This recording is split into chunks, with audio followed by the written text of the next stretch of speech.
ಸ್ವಚ್ಛವಾದ ಇಚ್ಛೆಗಳು ಕಿಚ್ಚಿನಲ್ಲಿ ಸುಟ್ಟು ಚೊಕ್ಕ ಚಿನ್ನದ ಚಂದನದ ಗೊಂಬೆಯಾಗಿ ಕಾಣಬೇಕು ಕುಂತವರ ಕಣ್ಣಲ್ಲಿ.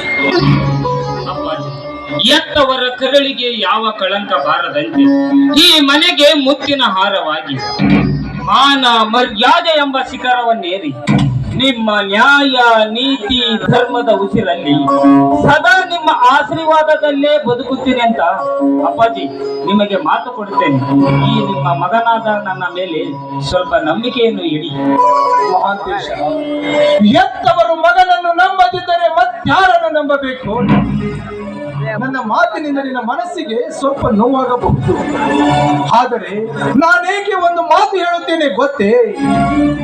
ಈ ಮನೆ ಎಂಬ ಎತ್ತವರ ಆಸೆಯಂತೆ ಈ ಮನೆ ಎಂಬ ಗೂಡಿನಲ್ಲಿ ಮಗನೆಂಬ ಹಕ್ಕಿಯನ್ನು ಸಾಕಿ ಪ್ರೀತಿ ಪ್ರೇಮ ವಾತ್ಸಲ್ಯವೆಂಬ ಕಾಳು ಕಡಿಗಳನ್ನು ಹಾಕಿ ಬುದ್ಧಿ ಎಂಬ ಬೆಲೆ ಎಳೆದು ಸಾವಿರಾರು ಜನರಿಗೆ ಪಾಠ ಪ್ರವಚನ ಹೇಳುವ ಶಿವ ಶರಣರ ಹಕ್ಕಿಯಾಗಲಿ ಎಂದು ಆಸೆ ಹೊತ್ತು ಕುಂದುಕೊಂಡಿದ್ದೆ ನಮ್ಮ ದೇಶ.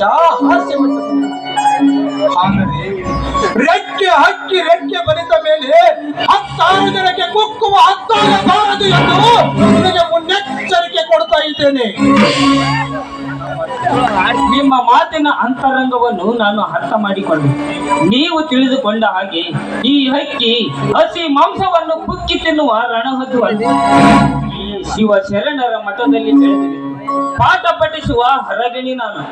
ನೀವೇ ಕಾದು ನೋಡಿ ಈ ಹಕ್ಕಿ ಕುಕ್ಕುವುದು ಅಥವಾ ಎತ್ತ ಕರಳಿಗೆ ಪ್ರೀತಿ ತರುವುದೋ ಎಂದು. ಅಮ್ಮ, ಅಪ್ಪಾಜಿ, ನಾನಿನ್ನು ಬೆಂಗಳೂರಿಗೆ ಹೋಗಿ ಬರ್ತೇನೆ. ನನಗೆ ಆಶೀರ್ವಾದ ಮಾಡಿ.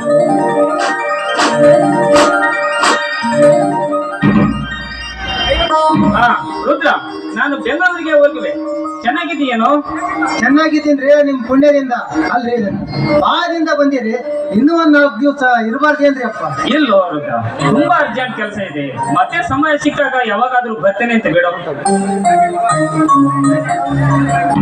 ರುದ್ರ, ಒಳಗಡೆ ಸುಟಿಗೆಸಲಿ ಮಹಾಂತೇಶನ ಸುಟಿಗೆಸಲಿ 50,000 ರೂಪಾಯಿ ಇಟ್ಟು ಬಿಡು. ಸರಿ ರೀ, ಅಷ್ಟೇ ಮಾಡ್ತೀನಿ ಅಪ್ಪ.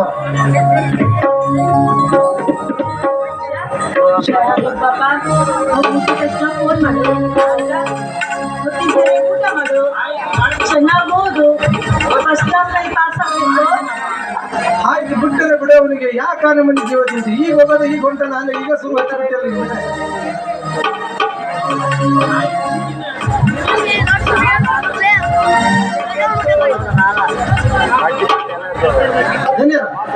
ಬೆಂಗಳೂರಾಗ ಸಹಿತ ನನ್ನ ಮಗಳು ಅಲ್ಲೇ ಇದ್ದಾಳ್ರಿ. ಈ ವರ್ಷ BA ಮುಗಿಬೋದ್ರಿ. ಸ್ವಲ್ಪ ನೀವು ಭೇಟಿಯಾಗಿ ನಾವೆಲ್ಲರೂ ಚೆನ್ನಾಗಿದ್ದೀವಂತ ಹೇಳ್ತೀರೇನ್ರಿ ಅಪ್ಪ? ಬೆಂಗಳೂರಲ್ಲಿ ಯಾವ ಕಾಲೇಜು?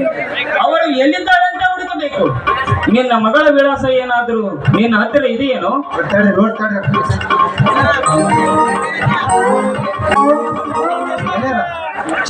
ಮನೆಯಲ್ಲೇ ಬಿಟ್ಟು ಬಂದಿ ನೋಡ್ರಿ. ಇನ್ನೊಮ್ಮೆ ಬಂದಾಗ ಕೊಡ್ತೀನಿ, ಬರ್ರಿ. ನಾನು ಸ್ವಲ್ಪ ಬಸ್ ಸ್ಟ್ಯಾಂಡ್ ವರೆಗೆ ಬಿಟ್ಟು ಬರ್ತೀನಿ. ಧನ್ಯರ, ಸ್ವಲ್ಪ ನೀವು ಒಳಗಡೆ ನೋಡ್ರಿ, ನಾ ಮಾಂತೇಶಪ್ಪನ ಕಳಿಸಿ ಬರ್ತೀನಿ ರೀ.